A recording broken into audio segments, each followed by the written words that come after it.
आम आदमी पार्टी के संयोजक और दिल्ली के पूर्व मुख्यमंत्री अरविंद केजरीवाल मुफ्त बिजली, मुफ्त पानी, महिलाओं को मुफ्त यात्रा का लॉलीपॉप देकर दिल्ली को जमकर लूटा।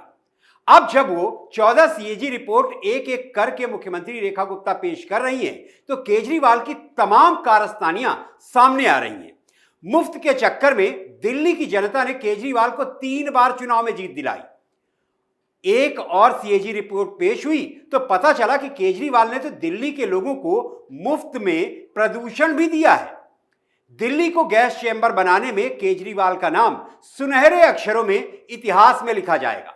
नमस्कार, मैं हूं दीप सिंह परिहार और आप देख रहे हैं अपना पसंदीदा शो एक्स-रे। बॉस, ये केजरीवाल तो गजब का कांडी निकला।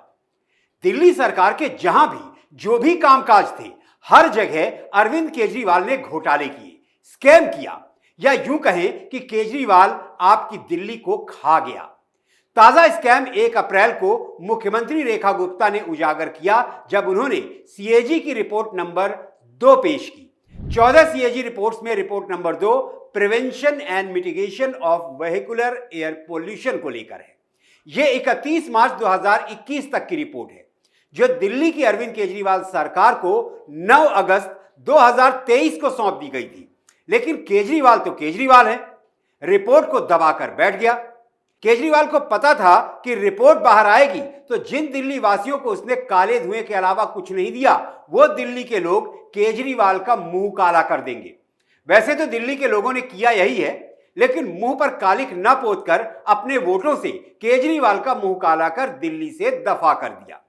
अब आते हैं सीएजी की रिपोर्ट पर, जिसे मुख्यमंत्री रेखा गुप्ता ने सदन में पेश किया। सीएजी की इस ऑडिट रिपोर्ट में केजरीवाल सरकार के पापों को गिनाया गया है। केजरीवाल सरकार की अपर्याप्त एयर क्वालिटी मॉनिटरिंग, बेंजीन का स्तर तय सीमा से बहुत ज्यादा होना, पब्लिक ट्रांसपोर्टेशन में कमी और इनइफेक्टिव इमिशंस टेस्ट में लापरवाही ने आपकी दिल्ली को गैस चैम्बर बना दिया। इतना ही नहीं, आगे सुनिए। केजरीवाल के खिलाफ पोल्यूशन कंट्रोल सर्टिफिकेट जारी करने में अनियमितता, पुराने वाहन के फिटनेस टेस्ट और अनऑथराइज्ड व्हीकल रजिस्ट्रेशन में भी स्कैम का राज फाश हुआ है। भाई कमाल है केजरीवाल। खैर, सीएजी रिपोर्ट पर चर्चा की शुरुआत करने जैसे ही मनजिंदर सिंह सिरसा सीट से उठे तो देखा कि केजरीवाल की सेना तो सदन से नदारद है। मौका भी था और दस्तूर भी, लिहाजा मनजिंदर सिंह सिरसा ने सदन से विपक्ष के नदारद होने पर शब्दों के कुछ तीर छोड़ दिए। उन्होंने कहा, विपक्ष इसलिए ही सदन में नहीं है क्योंकि विपक्ष को केजरीवाल जी का फोन आ जाता है और वो कहते हैं मेरे कच्चे चिट्ठे खुल रहे हैं और तुम सामने बैठकर सुन रहे हो। अब केजरीवाल का फोन कहां और किसके पास आता है, यह तो केजरीवाल जाने या फिर जिसके पास फोन आता है वो जाने।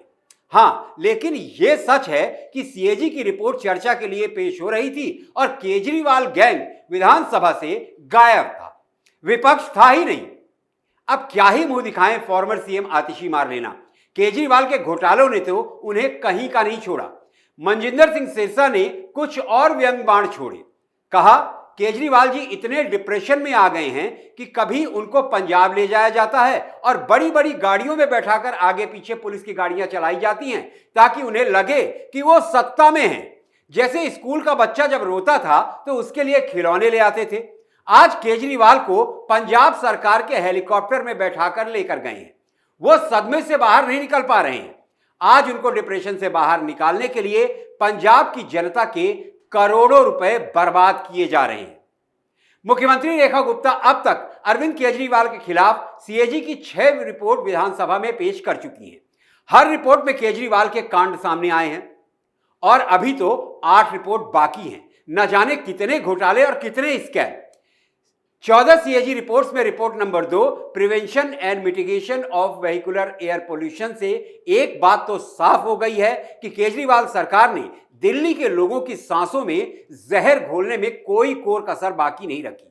केजरीवाल के घोटालों पर बीजेपी नेता मारवाह ने कहा था कि जैसे सज्जन कुमार 84 के दंगों के कारण जेल में सड़ रहे हैं, वैसे ही अरविंद केजरीवाल किए गए घोटालों के कारण जिंदगी भर जेल में रहेंगे।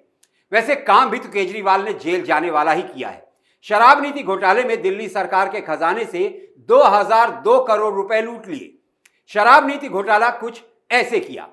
सरकार ने नॉन कंफर्मिंग म्युनिसिपल वार्ड्स में दुकानें खोलने की समय पर इजाजत नहीं दी, जिसके कारण 941 करोड़ 53 लाख रुपए का नुकसान हुआ।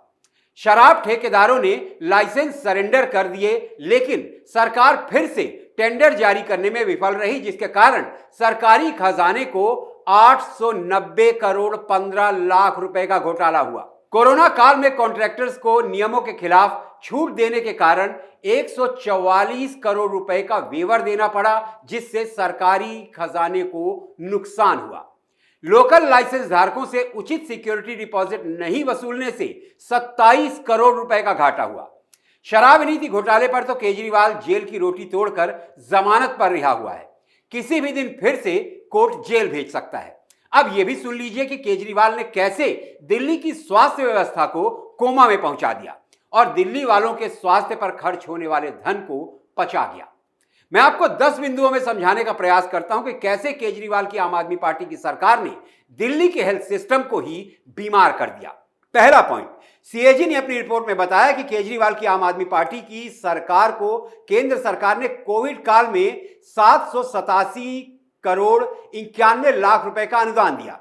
हैरानी की बात यह है कि इस रकम में केजरीवाल सरकार ने सिर्फ 582 करोड़ 84 लाख रुपए ही खर्च किए, बाकी खा गए।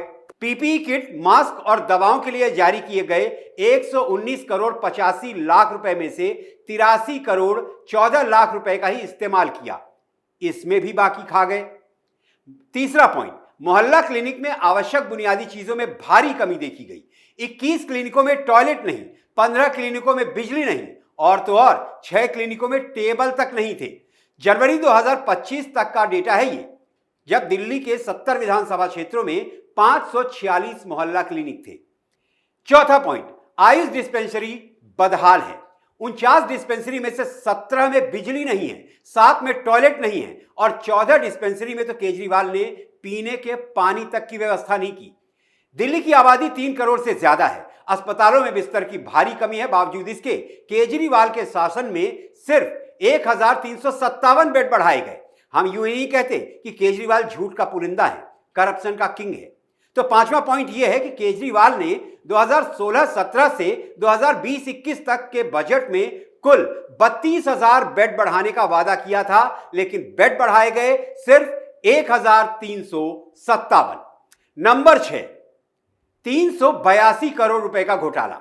और इस घोटाले की पोल तो इंडी गठबंधन में केजरीवाल की सहयोगी कांग्रेस ने ही खोली थी, जब कांग्रेस नेता अजय माकन ने बाकायदा प्रेस कॉन्फ्रेंस कर बताया था कि केजरीवाल की सरकार के दौरान दिल्ली में सिर्फ 3 नए अस्पताल बने और वो भी कांग्रेस के शासनकाल में शुरू हुए थे और तीसरे अस्पताल की लागत टेंडर की लागत से बहुत ज्यादा थी। कुल मिलाकर केजरीवाल ने 382 करोड़ रुपए का घोटाला किया। यह था पॉइंट नंबर 6। इस पर अजय माकन ने कहा कि केजरीवाल नहीं है, फर्जीवाल है। 7वां point, Rajiv Gandhi super speciality अस्पताल में 6 मॉड्यूलर और semi modular operation theatre, stone centre, transplant ICU ward, kitchen, 77 private ward, 16 ICU bed, 154 general bed और रेजिडेंट डॉक्टर्स हॉस्टल ठप पड़े हैं। 8वां पॉइंट, जनकपुरी सुपर स्पेशलिटी अस्पताल का घोटाला, जिसमें 7 modular operation theatre, kitchen, blood bank, emergency ward, medical gas pipeline, 10 critical care unit bed और 200 जनरल बेड सिर्फ पेपर्स में ही हैं, रियल में हैं ही नहीं। 9वां पॉइंट, लोकनायक अस्पताल के ट्रॉमा सेंटर में 24 घंटे इमरजेंसी सर्विस के लिए स्पेशलाइज्ड डॉक्टरों की कोई परमानेंट व्यवस्था नहीं है। Last but not the least, CAG की रिपोर्ट का 10वां पॉइंट, दिल्ली के 27 अस्पतालों में से 14 में आईसीयू, 16 में ब्लड बैंक, 8 में ऑक्सीजन, 15 में मॉर्चुरी और 12 अस्पतालों में एम्बुलेंस की व्यवस्था तक नहीं है। यानी केजरीवाल ने दिल्ली के लोगों के लिए जो ब्लड बैंक बना था उसका खून तक बेच खाया। हजारों करोड़ रुपए का केजरीवाल ने घोटाला किया, जिसकी सजा मिलेगी और जरूर मिलेगी। आम आदमी पार्टी के संयोजक अरविंद केजरीवाल और उनकी सरकार ने दिल्ली की लाइफलाइन कहे जाने वाली डीटीसी यानी दिल्ली ट्रांसपोर्ट कॉरपोरेशन की 2013 से 2024 के बीच हर रोज हत्या की है। सुनने में अजीब लग रहा होगा, लेकिन सच यही है। सीएजी की रिपोर्ट में घोटाले का खुलासा हुआ। डीटीसी का नुकसान 2015-16 में 25,300 करोड़ रुपए का था और यह नुकसान केजरीवाल की सरकार में 2021-22 तक 60,750 करोड़ रुपए हो गया, यानी करीब करीब 35,000 करोड़ रुपए का डीटीसी में केजरीवाल ने घोटाला किया। केजरीवाल ने तो दिल्ली के गरीब बच्चों को भी नहीं छोड़ा, उनके लिए बनाए जाने वाले क्लासरूम में भी घोटाला किया। दिल्ली सरकार के डिपार्टमेंट ऑफ विजिलेंस का कहना है कि दिल्ली के सरकारी स्कूलों में अरविंद केजरीवाल की सरकार ने एक बड़े घोटाले को अंजाम दिया है। दरअसल दिल्ली के 193 सरकारी स्कूलों में 2,405 क्लासरूम बनाए जाने थे। विजिलेंस डिपार्टमेंट का दावा है कि क्लासरूम निर्माण में दिल्ली की केजरीवाल सरकार ने जमकर भ्रष्टाचार किया। यह भ्रष्टाचार 5, 10 या 20 करोड़ का नहीं है, पूरे 1,300 करोड़ रुपए केजरीवाल एंड कंपनी डकार गई। 1,300 करोड़ रुपए के क्लासरूम घोटाले की रिपोर्ट मुख्य सचिव को सौंप दी गई है और इस घोटाले की गंभीरता से जांच भी की जा रही है। अरविंद केजरीवाल का शीश महल घोटाला अब तो किसी से छिपा है नहीं और उस शीश महल को बनाने में केजरीवाल ने किस तरह घोटाला किया, यह भी अब सब जानते हैं। अरविंद केजरीवाल ने शीश महल पर लगभग 45 करोड़ रुपए खर्च किए, यह सच है, लेकिन यह सही तब होता जब बाकायदा इसके लिए ओपन टेंडर निकाला जाता। लेकिन केजरीवाल ने ऐसा बिल्कुल नहीं किया। करीब 45 करोड़ रुपए की धनराशि 5 टुकड़ों में आवंटित कर दी ताकि टेंडर की जरूरत को दरकिनार किया जा सके। तो कथित तौर पर सरकारी अफसरों की इजाजत और ओपन टेंडर से बचने के लिए पहली किश्त 7.92 करोड़ रुपए की जारी की, दूसरी किश्त 1.64 करोड़ रुपए, तीसरी 9 करोड़ रुपए और चौथी 8 करोड़ 17 लाख रुपए और पांचवी 9 करोड़ 34 लाख रुपए की राशि आवंटित की। तो ऐसे बनकर तैयार हुआ आम आदमी के मुख्यमंत्री अरविंद केजरीवाल का शीश महल, जिसकी हर एक ईंट भ्रष्टाचार की सीमेंट से जुड़ी हुई है। दिल्ली में केजरीवाल की सत्ता का महल तार तार हो चुका है। केजरीवाल के खिलाफ जांच जारी है और केजरीवाल का जेल जाना तय है। केजरीवाल की मुश्किलें इतनी बड़ी हैं कि समाधान मुश्किल ही नहीं, नामुमकिन है। इसके बारे में आपकी क्या राय है? फटाफट जाइए कमेंट बॉक्स में और अपनी राय पोस्ट कीजिए और यह भी बताइए कि आज की एक्सरे रिपोर्ट आपको कैसी लगी। रिपोर्ट को लाइक कीजिए, परिवार और दोस्तों के साथ शेयर कीजिए। किन मुद्दों पर एक्सरे रिपोर्ट देखना चाहते हैं, यह सुझाव भी जरूर दीजिए। और हां, कैपिटल टीवी को सब्सक्राइब कीजिए। और अब मुझे इजाजत दीजिए। अगली एक्सरे रिपोर्ट के साथ आपसे फिर मुलाकात होगी। तब तक आप अपना ख्याल रखें, स्वस्थ रहें, सुरक्षित रहें। जय हिंद, जय भारत।